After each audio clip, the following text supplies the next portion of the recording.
So guys, today, back for another video on the channel. Today we have the Newcastle United versus Fulham game on Sunday. A massive game going into St James's Park. Honestly, it's going to be a really good game. Go for Fulham, go for Newcastle. I'm going to say now, I'm sorry that I've not done a preview or predict the team in I think the last 3 or 4 games. It's just getting back to work, getting really busy, not being in the house and whatnot. It's just one of them. But I was ensuring that I was doing the videos today. I wanted to do them on Thursday night, but I completely forgot that that they were playing Chelsea. But obviously we'll go through all that in the video today. I'm recording this on Friday afternoon, just got everyone grafting that, so we'll get all the videos out. Anyways, make sure to leave a like, boys, subscribe to the channel if you haven't already. It would mean that if you could do so. Anyways, let's get into it now. We'll look at Fulham and look at Newcastle. So then, I don't really want to mention too much about Newcastle going into this. I want to strictly just speak about Fulham. What a win that was for them last night against Chelsea, 2-1. The first time they've beat their local rivals since 2006. Absolutely crazy. But Fulham are looking brilliant at the minute. Absolutely brilliant. One thing I'll mention now before is Alexander Mitrovic. He obviously was suspended for the game versus Chelsea. Will he play at St James's Park? Most likely, I think. The manager will think, well, look, it's his former side, he'll love to get a goal against them and prove why we shouldn't have sold him. But let's look at it now, boys. Their game versus Chelsea, they were very good. Their starting lineup is very good. When you look at some of the players in this team who are performing really well this season, one thing is, we'll go for each team. Bernardo in goal, doing brilliantly this season. There's pointless him being on the bench at Arsenal, so he's getting football and he's really enjoying it. Defence, Tetty's looked really good. Ream has been looking brilliant this season, the American centre back, and the left back Anthony Robertson, who is actually suspended for the game versus Newcastle with 5 yellow cards. Getting that yellow card against Chelsea means he'll miss the game. So look at the left backs for them. Probably Kazawa will come in on loan from PSG. In the midfield, is it Harrison Reed? Obviously, you're looking at him being a championship player. He's done extremely well this season. I think having Paulinho next year, it does help having a world-class player like that. But not world-class, that was bad, mate. A very good player in Paulinho. Them two together will be working really well this season. Bobby Reed, I've been watching him for years. I think he was playing for Bristol City when we were in the championship, and since then his name always pops up and I remember it. Andres Pereira from, obviously, he left Man United on a free, and he's really proven at Fulham. I think a lot of players are like that when they're at a big team and they can't really get in because of the big boys in the team and they're a quality player. When they get game time, week in, week out, they show quality, and that's what he's done. Obviously, Willian, who was a former Chelsea player, scored and was absolutely brilliant in that game against Chelsea. I've always thought Willian's been a brilliant player. One of the most underrated players in like our era, well, my era of my age in the Premier League from like 2013 onwards. He's been so underrated, and obviously Vinicius started up front and actually scored. But will Mitrovic come in? I think it's a tough one because obviously Mitrovic, former Newcastle, Vinicius has just scored. It's a tough one to call for Fulham. But the good thing about Fulham as well, that I don't think people realise, they've got quite a good bench, and that's one thing that I think you've got to look at, where you're looking like, sometimes us, when we've got Murphy, Chris Wood on the bench, it's looking, for fuck's sake. Fulham have got Tom Kearney, quality player on his day. Harry Wilson can score a goal. They've got Dan James, can get you that like pace going towards the end of the game. Kazawa, Diop. The list goes on. They've probably got players out injured as well. Fulham are, they don't actually, well, not like major ones or anything, but they've done really well, Fulham, and that is the main reason why they are sitting, I think it's 6th in the league and only 4 points behind Newcastle. If Fulham win at St James's Park, they'll be 1 point behind we. And people going about how good we've done this season, how brilliant we are. No one's speaking about Fulham.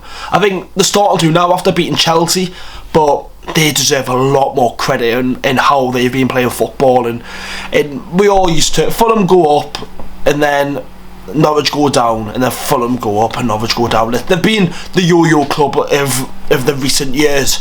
Now they are here to stay. They are back trying to get the Europa League football. They were in the 2009-10 season in the Europa League final, and that you look at that and think, what the Fulham?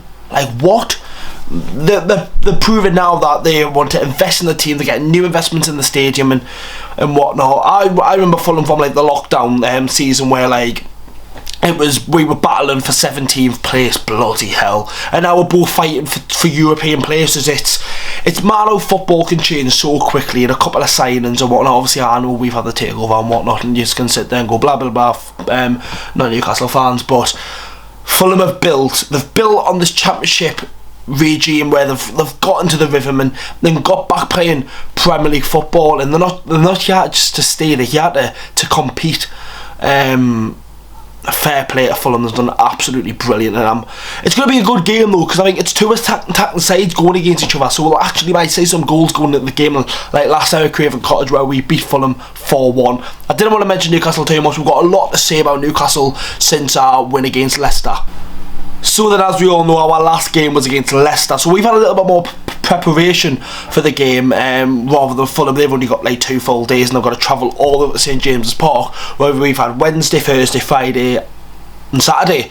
But there's one player who we must have had a day off on Thursday, because a certain player has been caught drink driving, as we all know.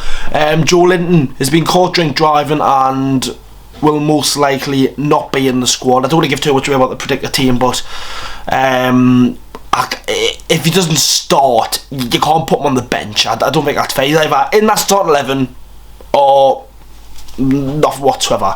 I think it's weird though, because the way other fans are reacting on Twitter, where he's a disgrace and whatnot, like not Newcastle fans going, he's just a disgrace of football, he's a professional footballer, he should be an athlete. Absolutely, I completely agree with that. But then when it's players like Marcos Alonso, who literally killed someone in a car crash being drunk, and he's still playing for Barcelona, see Macklем's going, oh, Joe Linton's a disgrace, whilst you were employing a fucking nonce. Like, it doesn't make sense. It really, really doesn't. But Joe Linton, for me, should get dropped. It's a bit... I don't think it's fair. I don't think it's fair, because if that happened to... Example, imagine if that happened to SAINT-MAXIMIN, caught drink driving, all the fucking NUFC dads would be going ape shit on Twitter, absolutely going at with Maximin. Since Joe Linton scored on Tuesday, the big change he's had, how influential he is on our squad, it doesn't seem to be too bad when, if it's someone else, everyone kicks off. Like, I don't think that's fair. Imagine if Sean Longstaff got caught drink driving, everyone would be going ape shit. Like, I just don't. It's just one of them where like a fan favourite has done some bad, and there's nothing we can do about it. I seen the news. I was doing overtime in Graft. I seen it. I thought it was just some fake article. I scrolled down on Twitter and down, and it was just. It's a big talking point for going into this game. But move that aside. Let's focus on the actual game. Newcastle under some good form at the minute. Obviously still only lost 2 games this whole season, including the FA Cup.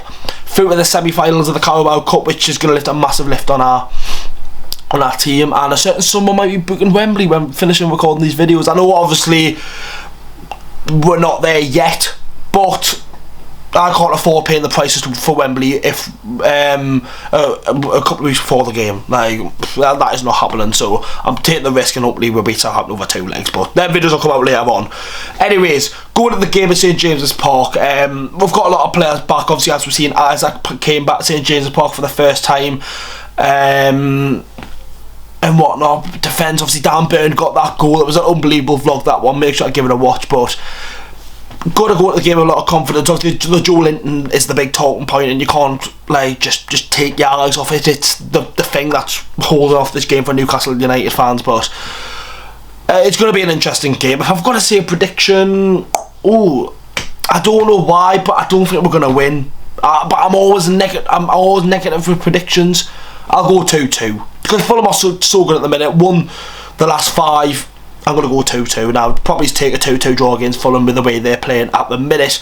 But big one going into Sunday. Make sure to watch the vlog when it's out. But anyways, that is the end of the preview. Make sure to leave a like, boys. Subscribe to the channel if you haven't already yet. Would me a lot if you could do so. Anyways, boys, I'm going to literally record the predictor team now, so you'll see that video tomorrow morning on Saturday. So make sure to give it a watch. Anyways, see you in the next one, boys. Have a good one and up the mags.